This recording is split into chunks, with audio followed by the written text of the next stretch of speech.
So for the last week or so, we've all been seeing the headlines, the shares, the photos, the videos, the everything about Vail's lift lines a couple weeks ago. And it's been really interesting to see these things, hit some of the mainstream media, have people, reporting these anecdotes of it showing up in places that they've never heard people notice or talk about skiing before. And the assumption is that when you talk about this from a marketing or perception or brand perspective, this is bad. This is something that Vail needs to fix as soon as possible. And, call me crazy. I have my ideas, my crazy ideas sometimes, but I think the question we have to ask here first is this bad? Is it really a bad thing for Vail or for the industry for this to happen? So I haven't completely figured this one out. Sometimes I write to figure out the ideas in my head. This time I'm trying to talk through it. But there are three things in my head that I want to just go over really quick because the more I think about it, the more I feel like this question is an important one. The first thing is that this happens almost every year. The first time I remember it being a big headline grabbing thing was maybe 2013, maybe it was 2014. 2014 was when the lines were crazy. It went mainstream.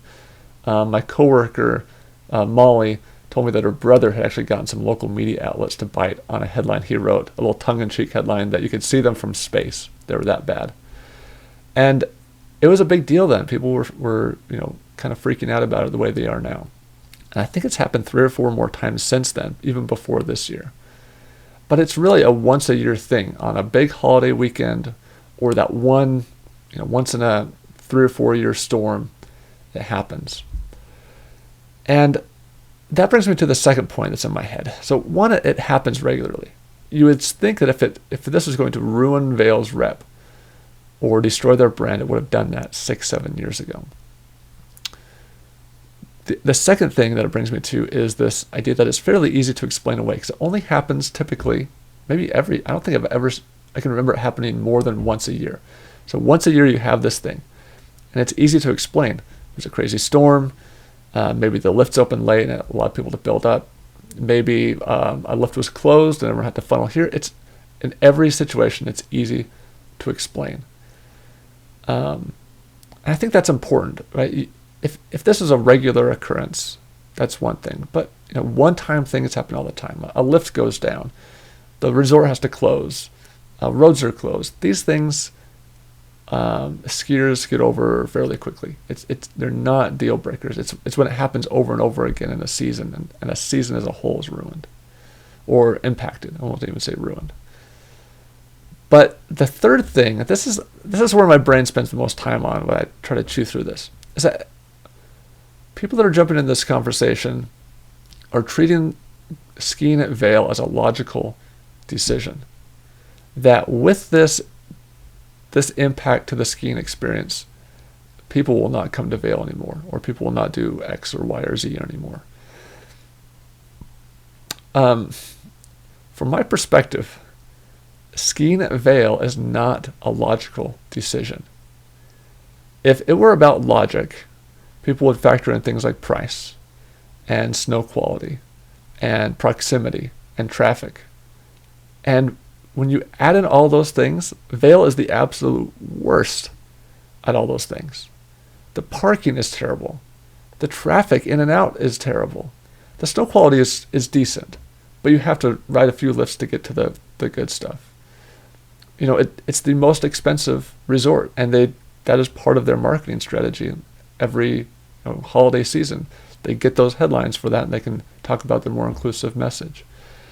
If skiing Vail were about logic, no one would go to Vail, which tells you that what the behavioral economists say, like humans are irrational. That is absolutely true for Vail. People ski at Vail for a totally different reason. That reason, I think, is just a perfect. Well, it's hard to explain that reason, obviously, but that's the perfect illustration of the power of a brand. Vail has one of, if not the most, powerful brands in ski. It's incredible. And that is a perfect example of it. Despite all the obvious logical reasons you should not go to Vail, people still go there. And they love it. And they talk about it. You know, I had a friend from out of town when I was living in the Vail Valley. He came from out of town, and I was telling him, like, you know, I like Vail, but it's definitely not my first choice.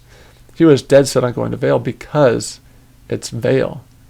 Because when he goes back and tells his buddy about his trip to Colorado, he can say, oh yeah, I skied at Vail. That's the power of a brand. And I think that's what we get lost in with this.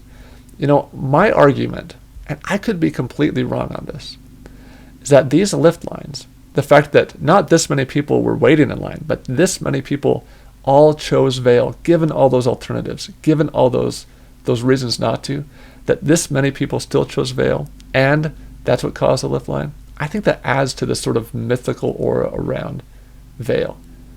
So do I think that it's bad for Vail to have these headlines around lift lines? No, I don't. I don't think it's amazing. I'm sure some people get scared by it. But I think the net is positive.